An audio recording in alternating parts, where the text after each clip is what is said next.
বিচ্ছিন্ন ঘটনা ছাড়া মোটামুটি শান্তিপূর্ণভাবে অনুষ্ঠিত হচ্ছে বরিশালের দুটি উপজেলা, বরিশাল সদর এবং বাকেরগঞ্জ উপজেলা পরিষদের নির্বাচন। দর্শক, এই মুহূর্তে আমি আছি বরিশালের নগরী ঘেঁষা কাশীপুর তিলক কলারমা সরকারি প্রাথমিক বিদ্যালয় ভোট কেন্দ্রের সামনে।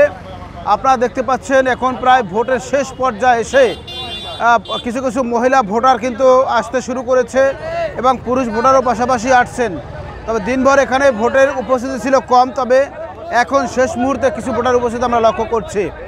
পাশাপাশি আপনারা দেখছেন বিভিন্ন প্রার্থীর পক্ষের সমর্থকরা তারা কিন্তু এখানে এসে তারা সেই তাদের সার্বিক অবস্থা পর্যবেক্ষণ করছেন, যাতে কোনো জাল ভোট না হয় কিংবা তার স্বপক্ষের সমর্থিত প্রার্থীর পক্ষে ভোট আদায়ের জন্য তারা চেষ্টা করছেন। সর্বশেষ এই মুহূর্তে যারা এখানে আছেন তারা বিভিন্ন প্রার্থীর সমর্থক কিংবা কর্মী।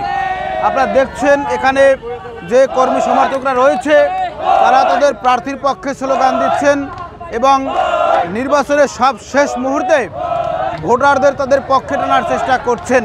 তবে এখানে যে সার্বিক পরিস্থিতি আমরা বলতে পারি, বরিশালে একটা শান্তিপূর্ণ পরিবেশে, উৎসবমুখর পরিবেশে মূলত নির্বাচন অনুষ্ঠিত হচ্ছে।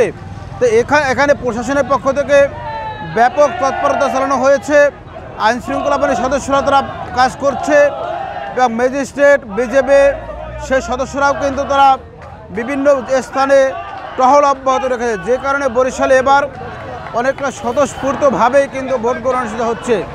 আমাদের এখানে দেখতে পাচ্ছেন এখানে অনেক সংবাদকর্মী রয়েছেন, তারাও এখানে ভোট কেন্দ্রে সামনে এসে ভোটের অবস্থা পর্যবেক্ষণ করছেন। আপনাদের দেখানোর চেষ্টা করছি এখানে দর্শকরা উল্লাস প্রকাশ করছে, দর্শকরা এবং তাদের প্রার্থীর সমর্থনে তারা বিভিন্ন স্লোগান দিচ্ছেন।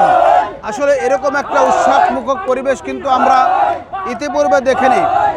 অনেক দিন পরেই আমরা একটা উৎসবমুখর পরিবেশে ভোট কেন্দ্রে উৎসবমুখর পরিবেশ আমরা লক্ষ্য করছি। এরকম পরিবেশে সচরাচর আমরা দেখি না। যাই হোক, আমরা বলতে পারি সবশেষে শান্তিপূর্ণ পরিবেশে, উৎসবমুখর পরিবেশে ভোটারদের অংশগ্রহণের মধ্যে দিয়ে বরিশালে একটি শান্তিপূর্ণ নির্বাচন অনুষ্ঠিত হচ্ছে। দর্শক, এই ছিল বরিশালের নির্বাচনের সর্বশেষ খবর।